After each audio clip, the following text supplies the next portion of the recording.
Have you ever felt a chill run down your spine while crossing a bridge at night? That feeling of being watched. What if I told you that on one particular bridge, looking back could be the last thing you ever do? Tonight, we're journeying to the misty outskirts of Kyoto, to a place where a seemingly ordinary red bridge holds a terrifying secret. They call it Aka Hashi, the Red Bridge. But its name isn't just about the color of the wood. It's a warning, painted in the memory of something tragic that happened there long ago. Just imagine a quiet, small village nestled by a narrow, winding river. Life moves slowly here, steeped in tradition and old stories. And every village has its tale, doesn't it? That one place the elders warn you about. The story whispered to children to keep them home after dark. For this village, that place is Aka Hashi. The legend begins over 50 years ago, a time that feels both distant and eerily close. A young girl, maybe no older than 10, vanished without a trace. She was last seen playing near the river, her laughter echoing in the afternoon sun. But as dusk fell, the laughter stopped.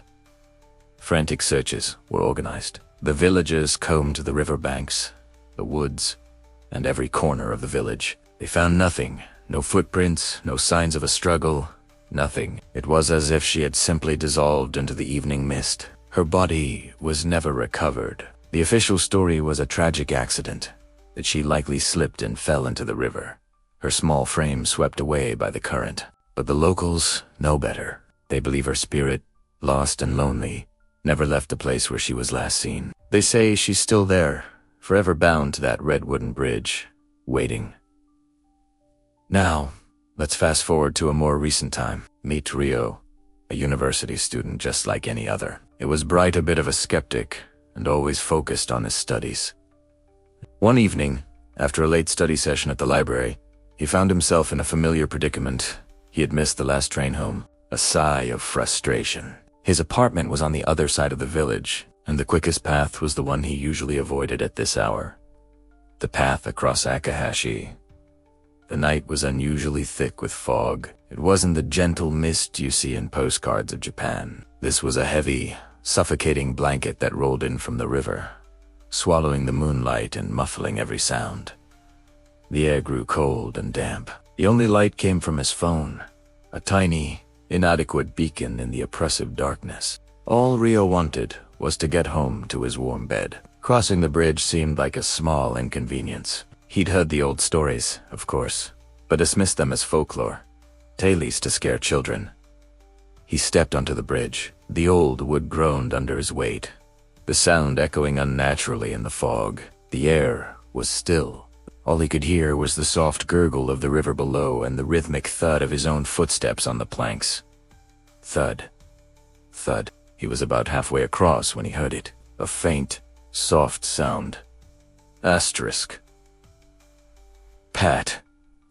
Pat. Pat. Pat. Asterisk. It was the unmistakable sound of bare feet on wet wood.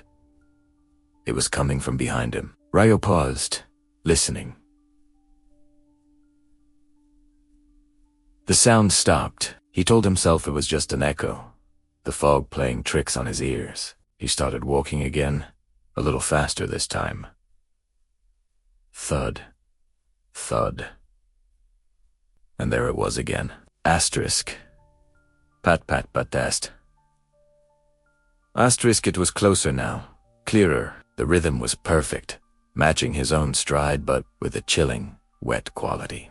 A cold dread began to creep up his spine. He fought the urge to run. It's nothing, he muttered to himself, his voice trembling slightly. He took a deep breath and glanced over his shoulder. Nothing, just the swirling, impenetrable fog. The path behind him was empty. He let out a shaky breath, a nervous laugh escaping his lips. See. Just my imagination.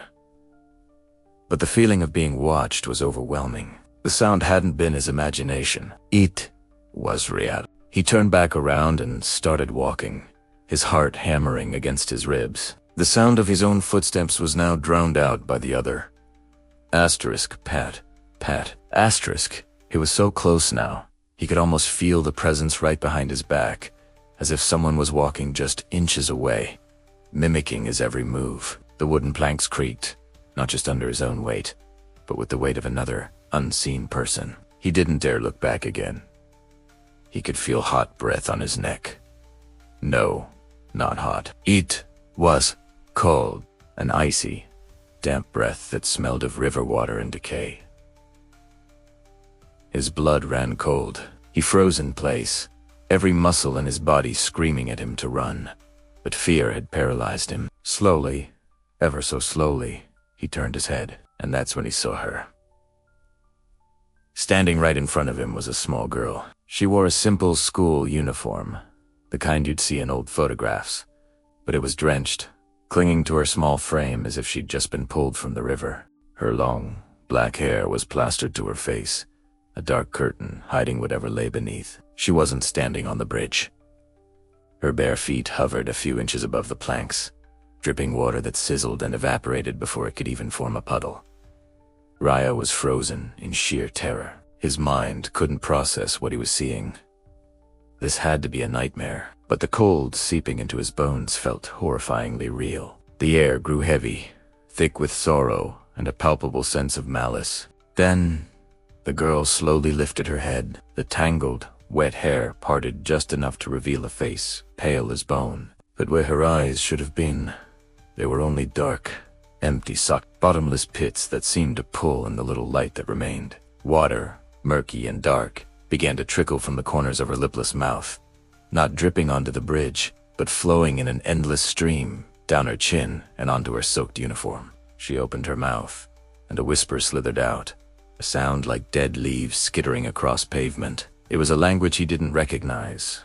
Ancient and guttural, the words were incomprehensible, but the meaning was clear. It was a beckoning, an invitation. Then, she raised a thin, pale arm and pointed one long, skeletal finger down towards the dark, churning water of the river below. The village elders say, "This is her ritual. This is how she chooses. She doesn't chase you. She doesn't grab you. She simply shows herself. And if you make the mistake of looking into her empty eyes, if you allow yourself to be captivated by her sorrowful gaze for even a second, she has you. Your soul becomes hers. They say she doesn't pull you into the river.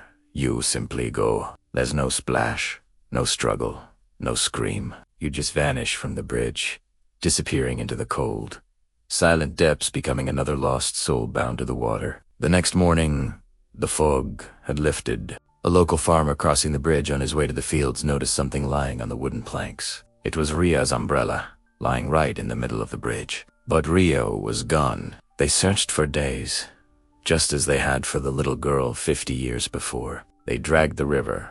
They called his name until their voices were hoarse. But just like her, Rio was never found.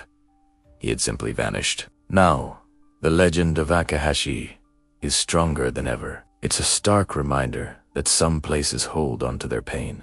Travelers who are brave or foolish enough to cross the bridge after dark, especially on rainy nights, report the same thing. The chilling sound of wet, bare footsteps following them in the fog. A sound that gets closer and closer and closer. So, if you ever find yourself in the Japanese countryside, on a lonely road late at night, and your path leads you across an old red bridge cloaked in mist, listen carefully, and whatever you do, no matter what you think, you hear behind you, don't look back. Thank you so much for joining me on this chilling journey tonight. If you enjoyed this story, please hit that like button and subscribe for more tales from the shadows. Stay safe out there, and see you in the next video.